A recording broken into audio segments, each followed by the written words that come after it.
In a remote area, away from the busy streets and endless traffic, Mrs. Parker lives by herself, but has a tenant in a barn, Clay, who's leading a quiet life as a beekeeper. One day, managing finances, Mrs. Parker gets a notification of a virus on her laptop. She calls the number displayed that connects her to a fishing company. The ringleader, Garnet, takes it upon himself to set an example to his trainees. He assures Mrs. Parker that the notification comes from the pre-installed package she installed on her laptop and advises her to update it. Since Mrs. Parker isn't a computer person, Garnet offers to do it for her, remotely. She just has to download a little program called Friendly Friend, granting him access. Just as she does, Garnet mutes the call, displaying to everyone in the company Mrs. Parker's checking, life insurance, pension and best of all, a charity account with $2 million in it. Garnet initiates strip mining, but at this point Mrs. Parker still doesn't suspect anything. Garnet assures her it's totally normal. What's more, because of the inconvenience, he promises to credit her back the subscription fee, supposedly transferring it to the account she manages. To verify the transfer, she attempts to log in and sees a transfer of $50,000. It's all part of Garnet's scheme, using sympathy. Mrs. Parker baits, and using the master password attempts to wire back the money. This is where Garnet scores, emptying all her accounts in an instant, a great win for him. When Mrs. Parker's screen turns back on, all of her accounts are emptied. She can't believe it. Her phone starts popping off about fraudulent activities and the cruel realization starts to slowly set in. Meanwhile, Clay is extracting that sweet honey, setting aside a jar for Mrs. Parker. In the evening he visits her to hand it over, but no one answers the door, so he lets himself in. The fire alarm is blaring and something is off. Walking into the next room, he finds a fired gun. He's suddenly ambushed and is told to drop to his knees by Verona, Mrs. Parker's daughter. Clay expresses his sympathy to her. Mrs. Parker has removed herself. At this point Clay is the main suspect. Verona refuses to accept her mother killing herself. He calmly answers the agent's questions. He was just bringing her a jar of honey. His story of being a beekeeper checks out. When Verona checks her mother's accounts, she figures that this might have been the reason for the early removal. GSR negative and Mrs. Parker's fingerprints on the gun. There is only one explanation. Verona apologizes for being a bit too harsh, but it's understandable. To get to know the person her mother lived with, she invites him for a cup of coffee. Verona reveals that Clay reminded her mother of Verona's deceased brother, a former Marine raider. Mrs. Parker always gave him more praise for mowing the lawn than her graduating the FBI academy. Verona reveals that someone emptied all of her mother's accounts. She got scammed. Verona talked with an agent from the cyber crimes office. Supposedly the crew that got Mrs. Parker has been operating for years and they still don't have their names. She is pessimistic that they will ever be brought to justice. Clay compares stealing from elderly as like hurting a child, but worse, there is no parent to protect them. Either it goes unnoticed or nobody cares. Verona cares. She swears to seek retribution. Clay takes his leave. He has to take care of the hive. Also seeking justice for Mrs. Parker, Clay contacts the Beekeepers, a secret group he retired from, asking for a favor in finding Garnet's crew. Not long after, Clay receives an address for the scammers, a call center run by Garnet. Arriving with 2 gas canisters, the security tells him to go back where he came from, but he's here to burn it down. Dismantling them with a 1-2 punch, he makes his way inside and grabs everyone's attention, asking them to repeat after him. I will never steal from the weak and the vulnerable again. But he's only met with laughter. Well, there are other ways to make himself clear. This time no one's laughing. After they repeat the oath, he makes sure they keep the promise by pouring the gasoline everywhere. Garnet tries to stop him, but it's Clay's way of smoking the hornets to protect the hive. He easily deals with the 5 security guards, like a walk in the park for an ex-special agent, and continues to place bombs on the gas canisters that will trigger from the next call made to this center. Just as another family infected with the virus calls the center, Clay is already out and the place blows up. At Danforth Enterprises in Boston, the spoiled Derek Danforth himself receives a call from Garnet, notifying him about the disgruntled customer incident, explaining how Clay just tore through the security like a hot knife through butter and burned the place to the ground. A 30-mil building is now just a pile of rubble. The worst part is, they have no clue who did it. Derek has to big dog this one. He goes to his advisor, who ran a CIA back in his time, wondering if he can find and take care of Clay, but he wants no part of it. No biggie. Derek tells Garnet to log into the cloud and look for anyone connected to the last few deals they closed. Then go American Gangster on that fella. In an unsure voice, Garnet promises to get it done. A while later Verona gets to the scene. No one can identify the perpetrator, but she's internally celebrating a small victory against these a-holes. Back to where he belongs, Clay just enjoys his beekeeping. But it's just silence before the storm. Garnet arrives with his mercenaries at Mrs. Parker's place. Noticing Clay driving off, Garnet wants to go eye for an eye, shooting up Clay's beehives. Hearing the shots, Clay activates multiple machines to mask the sound. With them arriving, he lurks in the shadows, forcing them to fire in advance. Clay quietly dismantles Garnet's men one, by another one. The bad guys never learn not to separate. With Garnet left alone and in a state of panic seeing his men dead, it's a done deal. Clay severs the boy's fingers, leaving him alive to send a message. During the course of an investigation, Verona receives a notification about a fire at her mother's house, only to discover that the identified bodies are affiliated with the same company. It is at this point that everything starts to click for the agents. Clay is responsible for it. Garnet calls Derek while stopped at the bridge, interrupting his mani pedi or whatever session expecting good news, but it's been a downward spiral. Just as Garnet is explaining that Clay is some kind of a beekeeper ninja, suddenly Clay drags Garnet out of the car, strapping him and sending him off the bridge. Picking up the phone, he lets Derek know he's next, sending chills down the boy's spine. With this, he goes to his big dog, explaining that some mad beekeeper is after him, burned down one of his 20 call centers. It suddenly clicks for Wallace. A beekeeper? He knows Derek fucked up big time, unaware of the illegitimate aspects of his business. Derek doesn't understand why Wallace is so afraid of that fucking nobody. That fucking nobody is a beekeeper. The beekeeper is a man of focus, commitment, sheer will, something Derek knows very little about. Being ex-CIA director, Wallace assures him that there is nothing he can do to help him. The FBI finally starts to piece the puzzle and are sure there must be a ringleader to all these fraudulent call centers. What's more of a mystery is Clay. He's invisible. The only thing they have on him is his birth certificate. The only explanation, he's in some sort of classified program. Jessica calls Wallace, begging him to look after her son, promising more shares in the company. That's all he wanted to hear. He rings up the, "Never call me on this line" in the CIA, and with one mention of his dumb employer catching the attention of the beekeeper, she knows it's serious. He needs Janet's help. The manager of the special beekeeper program calls Wallace, informing him that Clay is a retired agent and the current active beekeeper is going to be taking things from here. Still, that doesn't set his mind at ease. Solemnly staring at his honey, Clay's car is rammed from behind. The psycho whips her gun and starts blasting, but Clay's already out. The police don't faze her, and as Clay locks her neck, she finds it amusing. The two go at it, but somehow she struggles to match the unarmed Clay. No problem, a minigun will do the work, blasting the whole gas station. Clay whips out his jar of honey and just throws it at her, setting her on fire. Clay cuts off her finger before driving off. Subsequently, the beekeepers declare neutrality, leaving Wallace on his own.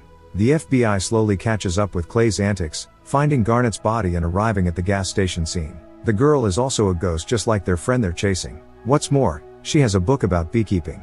The agents surmise that Clay is on his way to Boston.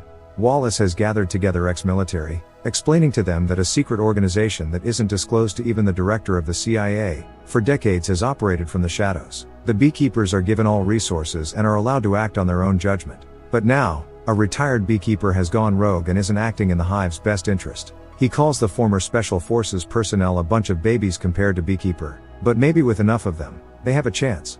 Using the psycho woman's finger to enter her facility, Clay has access to all her arsenal and intelligence. Tracking down the base of Derek's operations and stocking up on supplies, Clay sets out to fulfill his promise to Derek. Verona informs the FBI deputy director that 3 crime scenes are connected with Clay, who is connected to a classified program named Beekeeper. He's on his way to Boston and his next target is 9 Star United, which oversees all of Derek's global scam call centers. The director heard enough, granting the agents full funding to deal with Clay, something that never happens.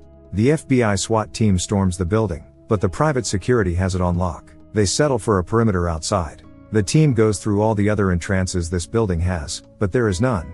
Clay himself confirms it, otherwise he would have used it. He doesn't want to injure anyone unnecessarily, but the SWAT team leaves him no choice. While being surrounded, he somehow just pulverizes 15 armed men, and with one of them as a hostage walks in through the front. Meanwhile in the building, the mercenary commander, Pettis, tries to evacuate anyone who isn't armed, but the ringleader, Golden Goose, refuses. He arrogantly calls up Derek, who in turn chastises Pettis for not doing his job properly. No one will evacuate. As they applaud the armed men leaving, Clay is amongst them. Throwing a guy around, he silences the floor and the Golden Goose still doesn't comprehend the situation. But when Pettis' men start blasting, he's quick to kiss the floor. Clay manages to run to the hallway and climb up the ceiling. With one man down as bait, he deals with 2 more. To mask sound, he triggers the fire alarm and pounces on Pettis' weapon, neutralizing a few more before disarming him.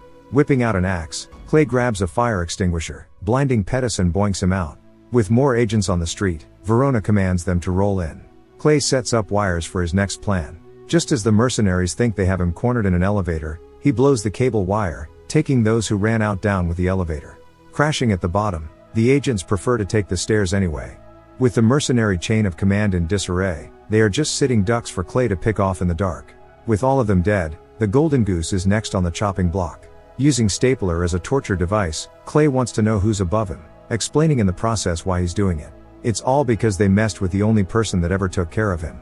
The Golden Goose finally cracks, showing him the top dogs in the charade.